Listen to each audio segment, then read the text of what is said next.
Lepetitjournal.com présente les trophées des Français de l'ASEAN 2024.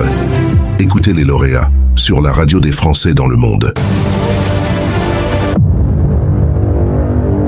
Pour lui, l'Asie et les échecs sont deux passions. On va en parler, d'autant que Sébastien vient de rafler le trophée éducation et culture des Français de l'ASEAN 2024, offert par lepetitjournal.com et remis par la Petite École. Sébastien, bonjour. Bonjour Gauthier. Alors déjà, nous voilà à Bangkok, grande capitale, agitée. Tu y vis depuis 6 ans maintenant. Tu aimes ta vie au quotidien là-bas ? Oui, c'est génial. En quelques mots, de l'eau de coco, des massages, du soleil et puis des gens souriants. Donc oui, c'est génial. Alors, il n'y avait pas tout ça à Montpellier. Il y avait déjà le soleil. Tu es natif de là-bas. Tu y passes 24 ans, des études d'informatique. Avec un petit crochet pour un stage de fin d'année à Pékin. Tu devais y partir pour 6 mois. Finalement, tu y restes 2 ans. Une petite passion, le début de la passion pour l'Asie. Tout à fait. Alors, j'ai beaucoup aimé le voyage, évidemment. Je pense que beaucoup de vos auditeurs pourront comprendre ça. Je crois. Et effectivement, donc après des études d'informatique, je commence à découvrir la passion pour donc l'enseignement des échecs. Ouais. Alors, tu lances des cours que tu vas donner là-bas à Pékin, et ça prend un envol. Faut dire que c'est le moment où le jeu d'échecs est en train de devenir à la mode. C'est ça. Alors surtout en Chine à ce moment-là, effectivement, il y avait les échecs prenaient, et donc malgré moi, juste en donnant des cours à mon petit niveau, j'étais un peu sous l'eau, donc j'avais pas mal de cours qui venaient naturellement, quoi. Échecs et maths dans ton cœur, tu rencontres la femme de ta vie. Elle est thaïlandaise, elle vit en Chine à ce moment-là. Vous rentrez ensemble en France, vous y passez quelques temps, et finalement vous décidez il y a 6 ans de vous installer dans son pays d'origine. C'est toi qui fais un geste vers elle, du coup. C'est ça, pas un geste très compliqué vu que le voyage m'intéressait beaucoup, mais oui, on va dire j'ai fait un geste. Et donc voilà, je suis retombé donc dans du travail informatique. J'ai refait quelques boîtes informatiques, mais j'ai repris aussi l'activité échecs à côté et plus sérieusement. Alors justement, parler de ces échecs. Habituellement, le monde des échecs est très élitiste. On garde les meilleurs, les autres, merci, on n'a pas besoin de vous. Toi, t'es parti de ce postulat pour faire l'inverse, c'est-à-dire que tout le monde t'intéresse.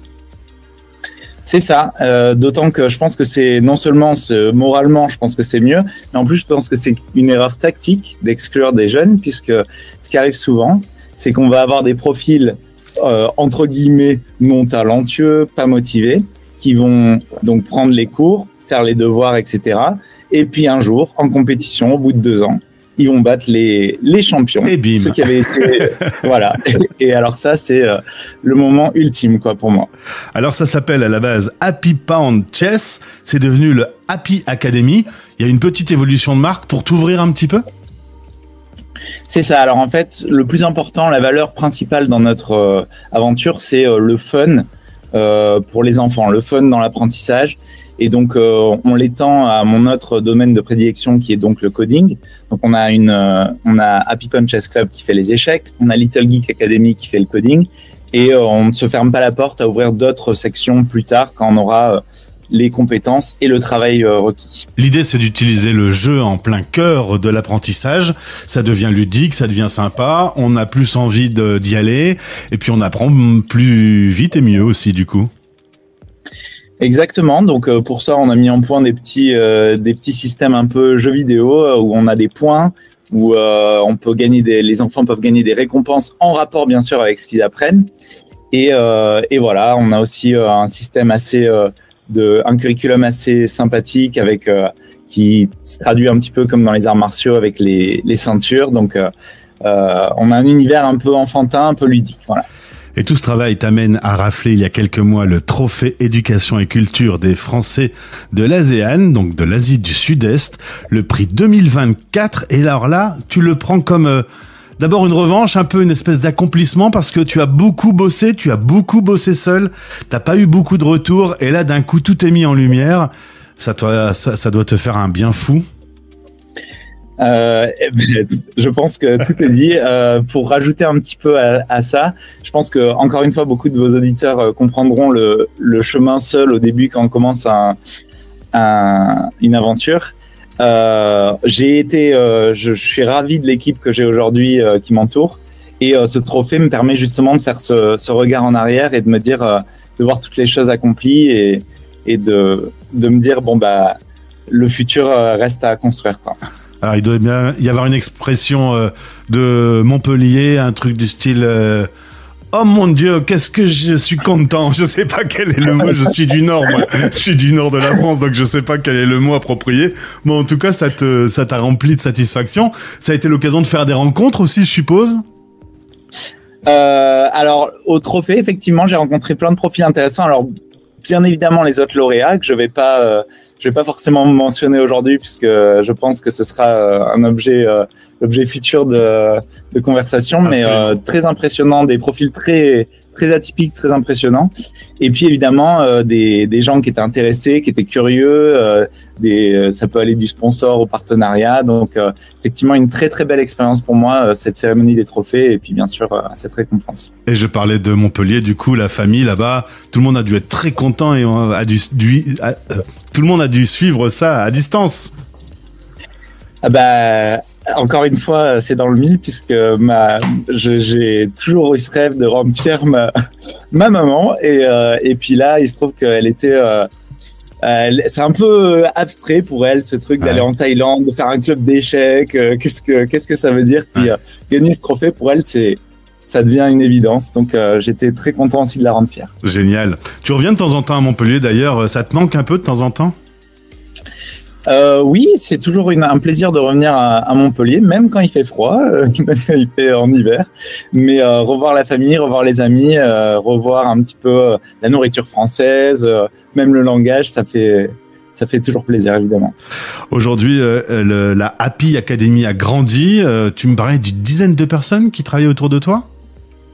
Alors, j'ai 2 collaborateurs et j'ai 4 employés. Et on a une vingtaine de professeurs en plus de ça, sur un modèle sur un modèle freelance. Mais voilà, donc on continue à grossir. Donc Et c'est quoi tes rêves les plus fous quand tu t'endors le soir, les grands projets ? Eh ben pour moi, le plus gros rêve, c'est d'arriver à transmettre cette méthode d'enseignement par le fun au plus d'enfants possible, en fait. Qu'il y ait plus cette frustration dans l'apprentissage de manière générale, mais plutôt qu'il y ait une envie d'apprendre et une curiosité, stimuler la curiosité et l'envie et la motivation des enfants dans l'éducation.